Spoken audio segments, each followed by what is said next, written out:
Hello student, welcome back to my Prayas channel. आपका इस channel पे स्वागत है। हम लोग पढ़ रहे थे स्टूडेंट एडुटेरिया के द्वारा जो है 71 बीपीएससी प्रीलिम्स के लिए प्रखर 2.0 एमसीक्यू बैच चलाया गया है। उसी का जो है हम लोग क्वेश्चन पढ़ रहे थे। उसमें से जो है हम लोग आज सब्जेक्ट स्टार्ट करेंगे स्टूडेंट। वो सब्जेक्ट होगा हम लोग का करेंट अफेयर।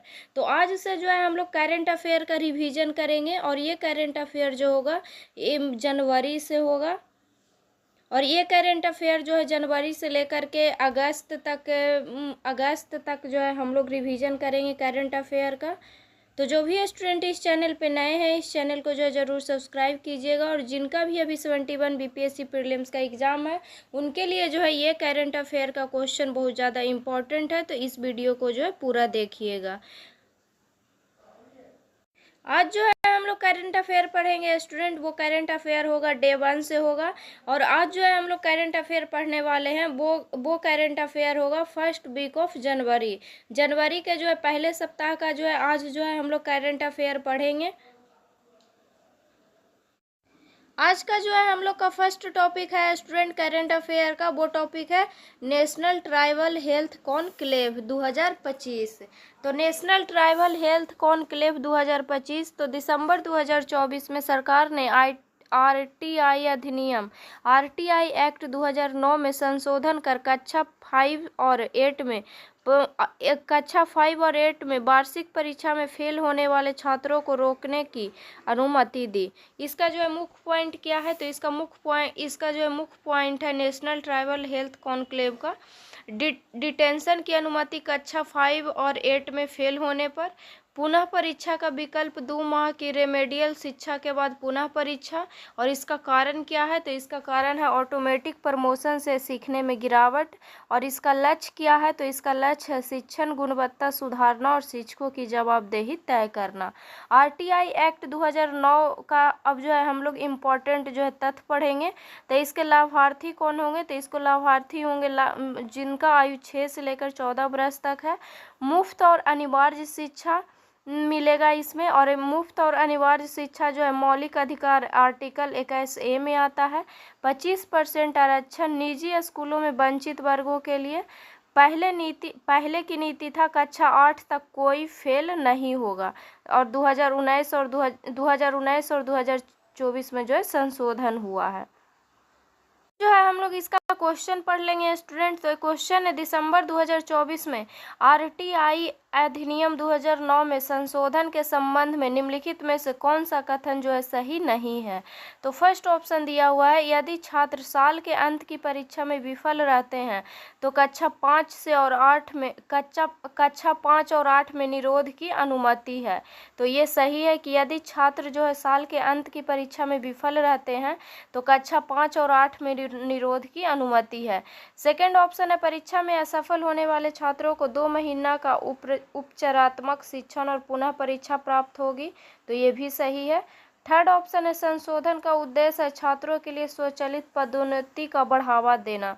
तो ये जो है गलत है। संशोधन का उद्देश्य जो है ये शिक्षा को जो है सुचारू रूप से चलाना था। फोर्थ ऑप्शन है संशोधन का लक्ष्य सीखने के परिणामों में सुधार करना और शिक्षा की जवाबदेही को बढ़ाना। तो ये भी सही है। इसमें पूछा है कौन सा कथन सही नहीं है? तो इसका आंसर हो जाएगा option number C. Next question पढ़ेंगे स्टूडेंट। निःशुल्क और अनिवार्य शिक्षा को मौलिक अधिकार के रूप में किस अनुच्छेद के अंतर्गत सुनिश्चित किया गया है? तो ये जो है सुनिश्चित किया गया है आर्टिकल 21A में। नेक्स्ट हम लोग का टॉपिक है student Uttarakhand implements uniform civil code UCC. Uttarakhand ने 27 जनवरी 2025 को समान नागरिक संहिता लागू करने वाला भारत का पहला राज्य बना। तो समान नागरिक संहिता लागू करने वाला भारत का पहला राज्य कौन है? तो उत्तराखंड है। और कब लागू किया है? तो 27 जनवरी 2025 को लागू किया था। इसका जो है मुख्य इम्पोर्टेंट पॉइंट क्या है? तो इसका उद्देश्य है धर्म, जाति और लिंग के भेदभाव के बिना सभी नागरिकों को समान अधिकार। इसमें शामिल विषय क्या क्या है, तो इसमें जो है शामिल विषय है विवाह, तलाक, विरासत, दत्तक, ग्रहण। इसका नेतृत्व किए थे मुख्यमंत्री पुष्कर सिंह धामी। इसका लक्ष्य क्या था यूसीसी का, तो यूसीसी का लक्ष्य था समानता और सामाजिक समरसता को बढ़ावा देना। इसमें और जो है हम लोग यूसीसी का एक्स्ट्रा फैक्ट पढ़ेंगे स्टूडेंट। अब पढ़ेंगे हम लोग संवैधानिक प्रावधान। तो अनुच्छेद आर्टिकल जो है 44 में आता है राज्य यूजीसी लागू करे।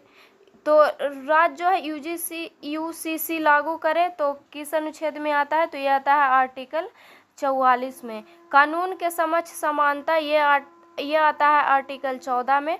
और धर्म लिंग के आधार पर भेदभाव निषेध ये आता है आर्टिकल 15 में। और धर्म की स्वतंत्रता ये आता है आर्टिकल 25 में। अब जानेंगे स्टूडेंट समान नागरिक संहिता गोवा। तो गोवा एक पूर्व पुर्तगाली उपनिवेश 1961 में भारत संघ में शामिल किया गया था। 1987 में गोवा को जो है अलग राज्य बनाया गया।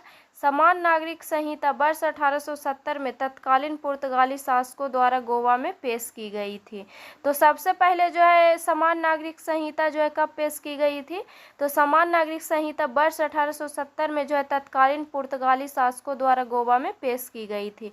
वर्ष 1961 में इस क्षेत्र के भारत में विलय होने के बाद भी इसे बरकरार रखा गया था।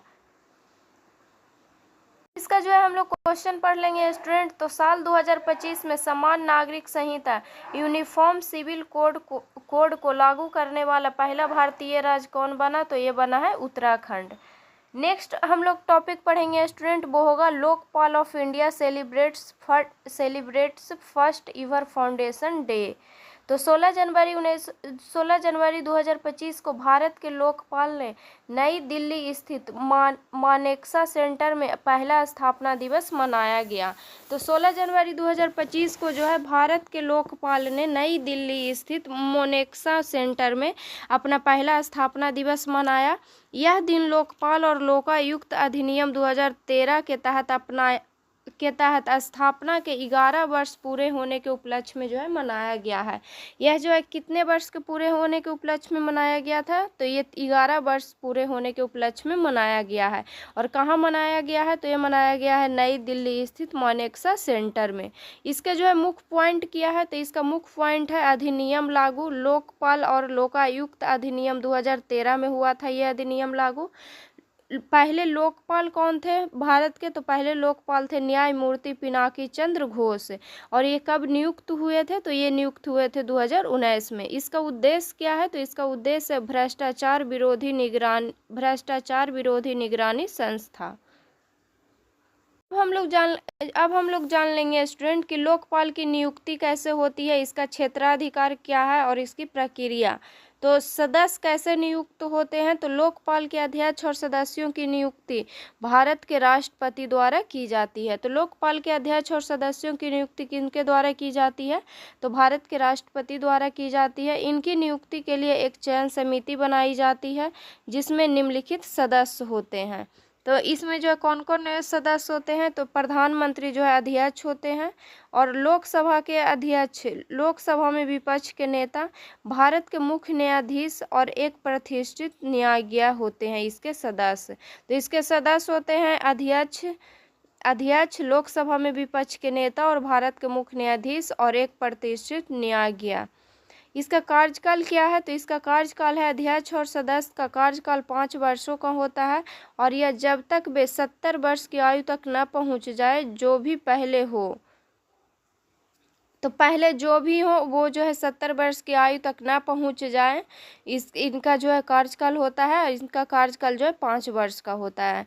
अब देखेंगे इनका वेतन और भत्ता। तो अध्यक्ष का वेतन, भत्तों और अन्य सेवा शर्तों भारत के मुख्य न्यायाधीश के बराबर होती है। सदस्य के वेतन, भत्तों और अन्य सेवा शर्त सुप्रीम कोर्ट के न्यायाधीश के सुप्रीम कोर्ट के न्यायाधीश के बराबर होती है। इसका स्तर क्या होता है, तो इसका स्तर होता है लोकपाल होता है राष्ट्रीय स्तर का, और लोकायुक्त होता है राज्य स्तर का। और जांच क्षेत्र इसका क्या है, तो इसका जांच क्षेत्र है लोकपाल का केंद्रीय सरकारी अधिकारी, और लोकायुक्त का जो है जांच क्षेत्र है राज्य के मुख्यमंत्री और मंत्री सहित सरकारी अधिकारी।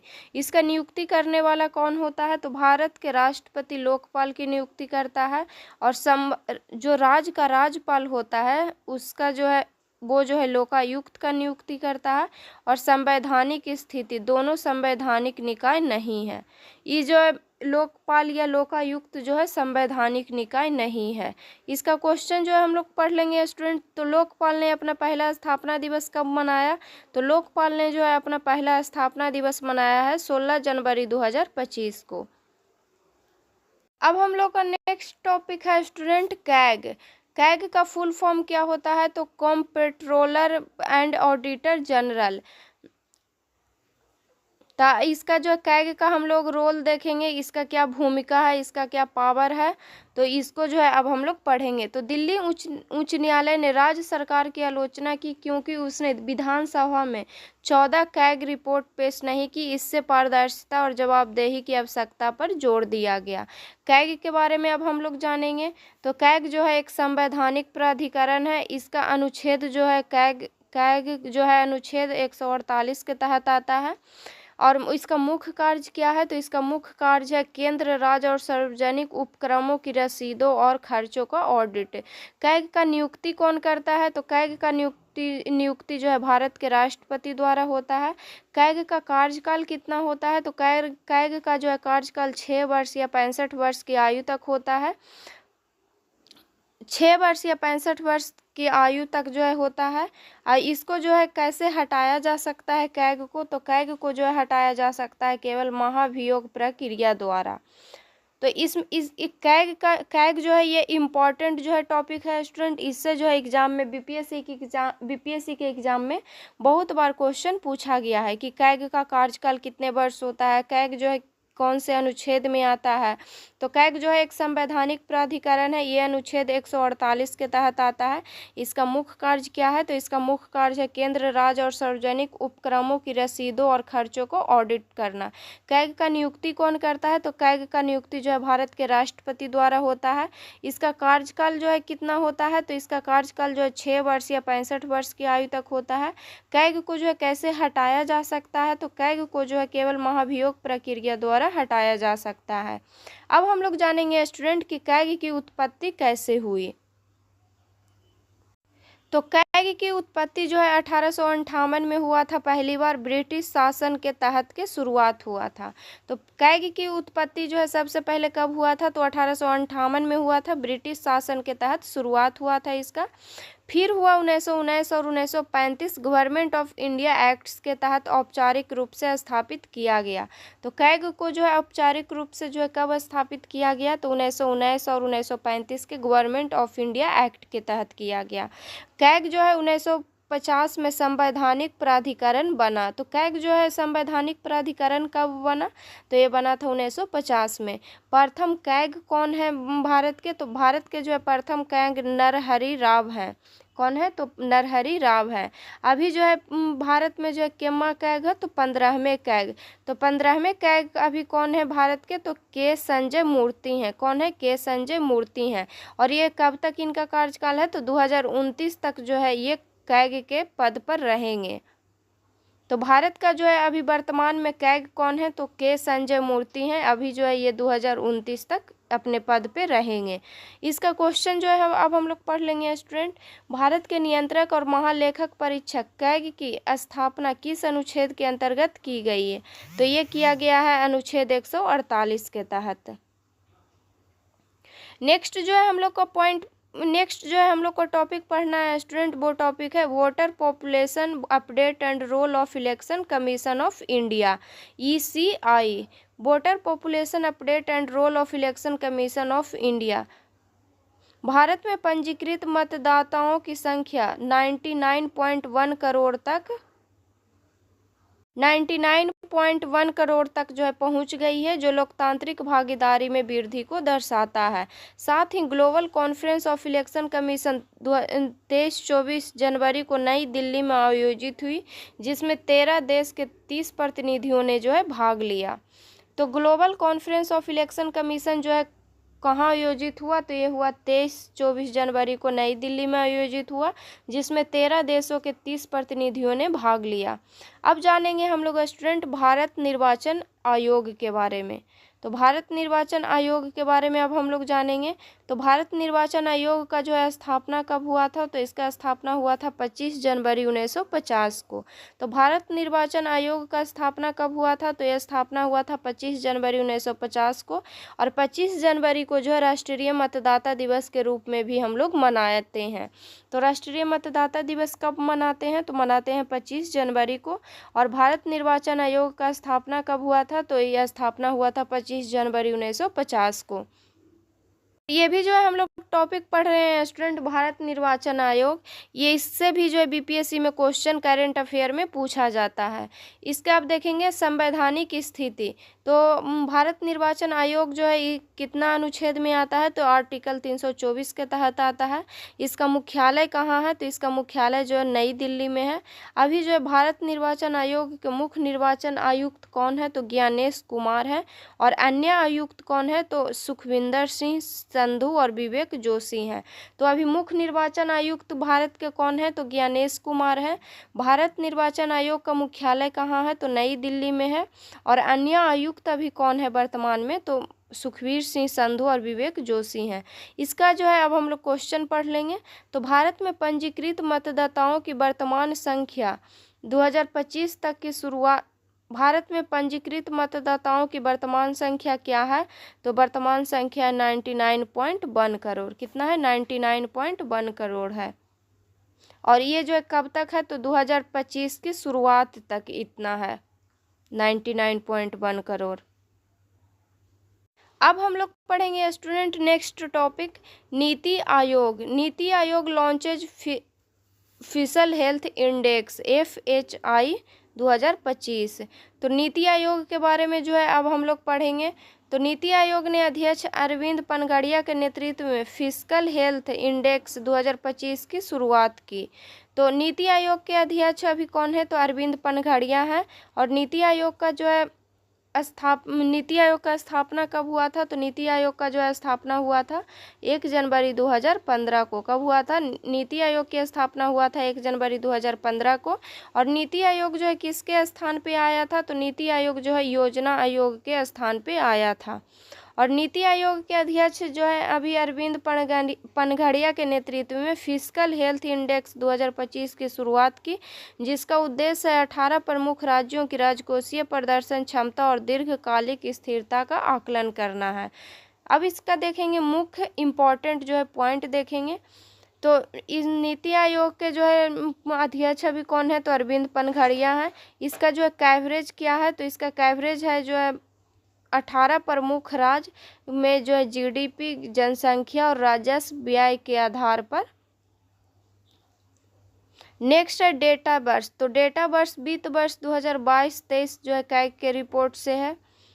और इसके जो है अब प्रमुख संकेतक पढ़ेंगे। इसके जो है 5 प्रमुख संकेतक क्या क्या है, तो राजस्व संग्रहण और जुटाव, राज्य कितना टैक्स वसूली कर पा रही है और अन्य स्रोतों से पैसा ला रहे हैं। सेकंड है व्यय प्रबंधन, सरकार पैसा कहाँ और कैसे खर्च कर रही है। थर्ड है ऋण प्रबंधन, राज्य ने कितना कर्ज लिया है और क्या वो उसे समय पर चुका पा रहा है या नहीं। फोर्थ है राजकोषीय घाटा प्रबंधन, फिस्कल डिफिसिट मैनेजमेंट। और फिफ्थ है कुल वित्तीय स्थिरता, ओवरऑल फिस्कल सस्टेनेबिलिटी। अब इसमें हम लोग देखेंगे स्टूडेंट की नीति आयोग में जो है सबसे ज़्यादा शीर्ष प्रदर्शन करने वाला राज्य। तो प्रथम जो पर अभी कौन है, फर्स्ट स्थान पे अभी उड़ीसा है। उड़ीसा का स्कोर कितना है, तो उड़ीसा का स्कोर है 67.8। डिवेट इंडेक्स है 99.0 और डिवेट सस्टेनेबिलिटी है डेविड सस्टेनेबिलिटी में जो है सर्वोत्तम कौन है, तो उड़ीसा है। द्वितीय स्थान पे कौन है, तो छत्तीसगढ़ है। और थर्ड स्थान पे कौन है, तो गोवा है। तो हम लोग क्वेश्चन पढ़ लेंगे स्टूडेंट। तो वित्तीय स्वास्थ्य सूचकांक 2025 में कौन सा भारतीय राज्य पहले स्थान पर रहा है। तो वित्तीय स्वास्थ्य सूचकांक में जो है 2025 में कौन सा भारतीय राज्य जो है पहले स्थान पर रहा है, तो ये हो जाएगा उड़ीसा। द्वितीय स्थान पे कौन रहा है, तो छत्तीसगढ़ रहा है। और थर्ड स्थान पे कौन रहा है, तो गोवा रहा है। तो वित्तीय स्वास्थ्य सूचकांक 2025 में जो है भारतीय राज्य जो है पहले स्थान पर रहा है उड़ीसा, सेकंड पर रहा है छत्तीसगढ़ और थर्ड पे रहा है गोवा। अब हम लोग नेक्स्ट क्वेश्चन पढ़ेंगे स्टूडेंट। राष्ट्रीय जनजातीय स्वास्थ्य सम्मेलन 2025 कहाँ आयोजित किया गया था। तो राष्ट्रीय जनजातीय स्वास्थ्य सम्मेलन 2025 जो है आयोजित किया गया था भारत मंडपम नई दिल्ली में। तो राष्ट्रीय जनजातीय स्वास्थ्य सम्मेलन 2025 कहाँ आयोजित किया गया था, तो भारत मंडपम दिल्ली में किया गया था। अब जो है हम लोग नेक्स्ट टॉपिक पढ़ेंगे स्टूडेंट, वो टॉपिक होगा उड़ान। उड़ान 5.2। और ये उड़ान जो है 5.22 जो है ये बिहार के करंट अफेयर से जुड़ा हुआ है। तो बिहार एयर कनेक्टिविटी एक्सपेंशन। तो उड़ान 5.0 योजना के तहत सरकार बिहार में क्षेत्रीय हवाई संपर्क को बढ़ावा दे रही है, जिसमें 10 शहर को जोड़ा जाएगा और हवाई सुविधाओं को उन्नयन किया जाएगा।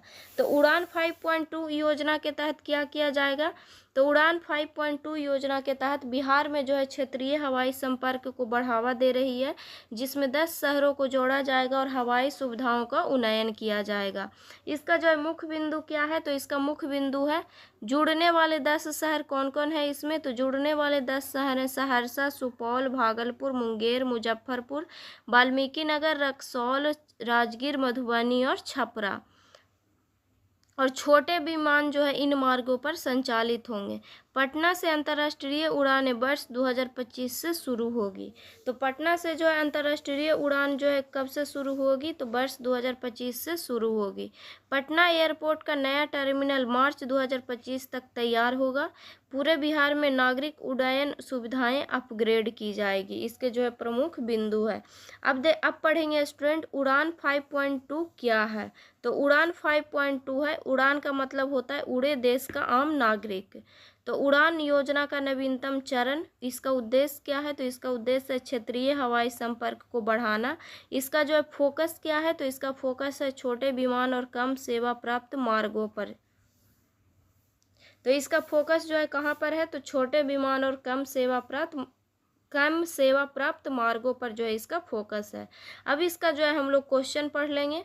तो उड़ान 5.2 के बारे में निम्नलिखित कथनों पर विचार करें। तो फर्स्ट कथन दिया हुआ है, यह योजना बिहार के 10 शहरों को हवाई मार्ग से जोड़ने का लक्ष्य रखती है। तो ये सही है। नेक्स्ट जो है दिया हुआ है ऑप्शन, पटना 2025 से अंतर्राष्ट्रीय उड़ान शुरू करेगा। तो ये भी सही है कि पटना जो है 2025 से अंतर्राष्ट्रीय उड़ान शुरू करेगा। नेक्स्ट ऑप्शन है, इस योजना की निगरानी ग्रामीण विकास मंत्रालय द्वारा की जाती है। तो ये जो है गलत है। इस योजना की जो है निगरानी इस योजना का निगरानी जो है नागरिक उड्डयन मंत्रालय द्वारा की जाती है। तो ये जो है गलत है।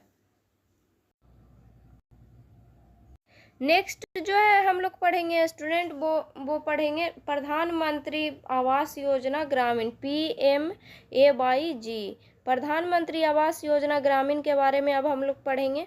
तो इसका शुरुआत कब हुआ था प्रधानमंत्री आवास योजना ग्रामीण का, तो इसका शुरुआत हुआ था 1 अप्रैल 2016 को। इसका उद्देश्य क्या है, तो इसका उद्देश्य सभी के लिए आवास, ग्रामीण गरीबों को पक्के घर और मूलभूत सुविधाएं प्रदान करना। जिस योजना को बदला गया, तो ये जो है इंदिरा आवास योजना के बाद जो है लाया गया है। तो इंदिरा आवास योजना के के बाद जो है ये लाया गया है प्रधानमंत्री आवास योजना। इसका लक्ष्य क्या है, तो इसका लक्ष्य है 4.95 करोड़ घर बनाना 2029 तक। तो 2029 तक जो है इसका लक्ष्य है 4.995 करोड़ घर बनाना। इसका जो है अब हम लोग पढ़ेंगे तकनीकी एकीकरण। तो आवास प्लस 2024 ऐप, ये जो है आवास प्लस 2024 ऐप है, इसको जो AI आधारित लाभार्थी पहचान प्रणाली जिन योजनाओं से एकीकृत है, फिर होगा मनरेगा, फिर जल जीवन मिशन और फिर PM सूरजघर योजना। इसका जो तकनीकी एकीकरण है, तो इसका तकनीकी एकीकरण क्या क्या है, तो आवास प्लस 2024 ऐप, मनरेगा, जल जीवन मिशन और PM सूरजघर योजना। इसका अब हम लोग क्वेश्चन पढ़ लेंगे स्टूडेंट। तो प्रधानमंत्री कृषि सिंचाई योजना के बारे में निम्नलिखित कथनों पर विचार करें। तो प्रधानमंत्री कृषि सिंचाई योजना के बारे में पूछा है, तो फर्स्ट ऑप्शन दिया हुआ है, इसे 2015 में जल शक्ति मंत्रालय के तहत शुरू किया गया था। तो ये सही है कि इसे जो है 2015 में जल शक्ति मंत्रालय के तहत शुरू किया गया था। सेकंड ऑप्शन है, हर बूंद ज़्यादा फसल जल दक्षता पर केंद्रित एक घटक है। तो ये भी सही है कि हर बूंद ज़्यादा फसल जल दक्षता पर केंद्रित एक घटक है। थर्ड ऑप्शन है, इस योजना का अन्य केंद्रीय योजनाओं से कोई एकीकरण नहीं है। तो ये जो है गलत है। तो इसमें पूछा उपयुक्त में से कौन सा कथन सही है, तो इसका आंसर हो जाएगा ऑप्शन नंबर ए, केवल 1 और 2 जो है सही है। नेक्स्ट जो है हम लोग का टॉपिक पढ़ना है स्टूडेंट, वो टॉपिक है PM सूरजघर योजना। अब हम लोग पढ़ेंगे PM सूरजघर योजना के बारे में। तो PM सूरजघर योजना जो है कब शुरू हुआ था, तो ये शुरू हुआ था 15 फरवरी 2024 को। तो 15 फरवरी 2024 को प्रधानमंत्री नरेंद्र मोदी द्वारा PM सूरजघर मुफ्त बिजली योजना की शुरुआत की गई। यह योजना आवासीय क्षेत्रों में रूफटॉप सोलर सिस्टम को बढ़ावा देगी। PM सूरजघर मुफ्त बिजली योजना जो है आवासीय क्षेत्रों में जो है रूफटॉप सोलर सिस्टम को बढ़ावा देगी। इसका जो अब हम लोग इम्पॉर्टेंट पॉइंट पढ़ लेंगे। तो इसका जो है शुरुआत कब हुआ था, तो इसका शुरुआत हुआ था 15 फरवरी 2024 को। इसके शुभारंभकर्ता कौन थे, तो इसके शुभारंभकर्ता थे प्रधानमंत्री नरेंद्र मोदी। इसका मंत्रालय कौन सा है, तो नवीन और नवीकरणीय ऊर्जा मंत्रालय द्वारा जो है शुरू किया गया है। इसका उद्देश्य क्या है, तो इसका उद्देश्य है 1 करोड़ घरों को मुफ्त सौर ऊर्जा उपलब्ध कराना और 75,000 करोड़ की सरकारी बिजली बिलों में बचत करना। पढ़ लेंगे स्टूडेंट PM सूरजघर मुफ्त योजना का जो है प्रभाव। इसका प्रभाव क्या होगा, तो इसका प्रभाव होगा स्वच्छ ऊर्जा को बढ़ावा देना, घरेलू बिजली खर्च में कमी और भारत की सौर ऊर्जा परिवर्तन में योगदान। और नवीन और नवीकरणीय ऊर्जा मंत्री अभी कौन है, तो नवीन और नवीकरणीय ऊर्जा मंत्री जो अभी हैं श्री प्रहलाद जोशी हैं। अब इसका जो है हम लोग क्वेश्चन पढ़ लेंगे। तो PM सूरजघर योजना के बारे में निम्नलिखित कथनों पर विचार करें। तो फर्स्ट ऑप्शन दिया हुआ है, इसे फरवरी 2024 में प्रधानमंत्री मोदी द्वारा लॉन्च किया गया था। तो ये सही है, ये जो है लॉन्च किया गया था 15 फरवरी 2024 को प्रधानमंत्री नरेंद्र मोदी के द्वारा। सेकंड ऑप्शन है, यह योजना 1 करोड़ घरों को लक्षित करती है। तो ये भी सही है। थर्ड ऑप्शन है, नोडल मंत्रालय विद्युत मंत्रालय है। तो नहीं, ये जो है गलत है। नोडल मंत्रालय नवीन और नवीकरणीय ऊर्जा मंत्रालय है। तो इसमें पूछा है इनमें से कौन सा कथन सही है, तो इसका आंसर हो जाएगा ऑप्शन नंबर ए, केवल 1 और 2 जो है सही है। अब हम लोग नेक्स्ट टॉपिक पढ़ेंगे स्टूडेंट, वो टॉपिक है स्वामित्व योजना। अब हम लोग पढ़ेंगे स्वामित्व योजना के बारे में। तो 18 जनवरी 2025 को मिजोरम पूर्वोत्तर का पहला राज्य बना जिसने स्वामित्व योजना के तहत संपत्ति कार्ड वितरित किए। तो 18 जनवरी 2025 को जो है मिजोरम पूर्वोत्तर का पहला राज्य बना जिसने स्वामित्व योजना के तहत संपत्ति कार्ड जो है वितरित किए। इस कार्यक्रम में 1754 लाभार्थियों को कानूनी मालिकाना हक दिया गया। प्रधानमंत्री द्वारा राष्ट्रव्यापी आयोजन में भाग लिया गया। इस योजना का जो है अब हम लोग परिचय पढ़ेंगे। तो स्वामित्व योजना का जो है फुल फॉर्म क्या होता है, तो स्वामित्व योजना का फुल फॉर्म होता है सर्वे ऑफ विलेज आबादी and mapping with improvised technology in village area. इसका शुरुआत कब हुआ था? तो इसका शुरुआत हुआ था 24 अप्रैल 2020 को। तो स्वामित्व योजना की शुरुआत कब हुआ था? तो इसका शुरुआत हुआ था 24 अप्रैल 2020 को। और 24 अप्रैल को जो है हम लोग राष्ट्रीय पंचायती राज दिवस भी मनाते हैं। तो राष्ट्रीय पंचायती राज दिवस कब मनाते हैं? तो 24 अप्रैल को मनाते हैं। इसका शुरुआत कौन किए थे स्वामित्व योजना का? तो इसका शुरुआत किए थे प्रधानमंत्री नरेंद्र मोदी के द्वारा हुआ था। इसका मंत्रालय क्या है? तो पंचायती राज मंत्रालय के द्वारा जो है ये शुरू किया गया है। इसका जो एजेंसी, तो इसका एजेंसी कौन एजेंसी काम करता है? तो सर्वे ऑफ इंडिया काम करता है। योजना का प्रकार क्या है? तो योजना का प्रकार है केंद्रीय क्षेत्रीय योजना। और इसका जो अभी पंचायती राज मंत्री कौन है? तो अभी पंचायती राज मंत्री हैं राजीव रंजन सिंह। कौन है? राजीव रंजन सिंह हैं। अभी जितना भी इस योजना के बारे में इम्पोर्टेंट जो है पॉइंट पढ़े हैं स्टूडेंट, ये एग्जाम में पूछा जा सकता है। तो स्वामित्व योजना का फुल फॉर्म क्या होता है? तो सर्वे ऑफ विलेज आबादी and mapping with improvised technology in village areas. इसका शुरुआत कब हुआ था? तो इसका शुरुआत हुआ था 24 अप्रैल 2020 को। और इसका शुरुआत जो है सबसे पहले कहाँ किया गया था? तो इसका शुरुआत सबसे पहले मिजोरम में किया गया था। और इसका जो है मंत्रालय क्या है? तो इसका मंत्रालय है पंचायती राज मंत्रालय। इसकी शुरुआत किसने किए थे? तो इसका शुरुआत जो है प्रधानमंत्री नरेंद्र मोदी के द्वारा हुआ था। और इसका कार्यान्वयन एजेंसी क्या है? तो इसका कार्यान्वयन एजेंसी है सर्वे ऑफ इंडिया। योजना का प्रकार क्या है? तो योजना का प्रकार है केंद्रीय क्षेत्रीय योजना। और अभी जो है वर्तमान में पंचायती राज मंत्री कौन है? तो अभी पंचायती राज मंत्री हैं राजीव रंजन सिंह। अब इसका जो है हम लोग उद्देश्य पढ़ लेंगे। तो इसका उद्देश्य है ग्रामीण आवासीय भूमि का कानूनी स्वामित्व प्रदान करना, डिजिटल संपत्ति रिकॉर्ड तैयार करना, ऋण और सुविधा संपत्ति मोनेटाइजेशन के लिए ग्रामीणों को सशक्त बनाना, ड्रोन और GIS जैसी आधुनिक तकनीक से भूमि सर्वेक्षण को बढ़ावा देना और ग्राम पंचायत योजना और राजस्व संग्रहण को सशक्त करना। ये सब जो है इसका उद्देश्य है। अब इसका जो है हम लोग क्वेश्चन पढ़ लेंगे स्टूडेंट। तो स्वामित्व योजना के बारे में निम्नलिखित कथनों पर विचार करें। तो फर्स्ट ऑप्शन दिया हुआ है, यह ग्रामीण आवासीय भूमि का कानूनी स्वामित्व प्रदान करती है। तो ये सही है कि यह ग्रामीण आवासीय भूमि का जो है कानूनी स्वामित्व प्रदान करती है। सेकंड ऑप्शन है, योजना को सर्वे ऑफ इंडिया द्वारा लागू किया जाता है। तो ये भी सही है कि इस योजना को जो है सर्वे ऑफ इंडिया द्वारा लागू किया जाता है। थर्ड ऑप्शन है, यह एक केंद्र प्रायोजित योजना है। तो नहीं, ये जो है गलत है। यह जो है एक क्षेत्रीय योजना, केंद्रीय क्षेत्रीय योजना है ये। तो इसमें पूछा है इनमें से कौन सा कथन सही है? तो इसका आंसर हो जाएगा ऑप्शन नंबर ए, केवल 1 और 2 जो है सही है। तो आज के वीडियो में जो है हम लोग इतना ही पढ़ेंगे स्टूडेंट। नेक्स्ट वीडियो में जो है और जो बचा हुआ क्वेश्चन है उसको जो है हम लोग पढ़ेंगे। और ये करंट अफेयर जो है हम लोग डेली जो है रिवीजन करेंगे। ये करंट अफेयर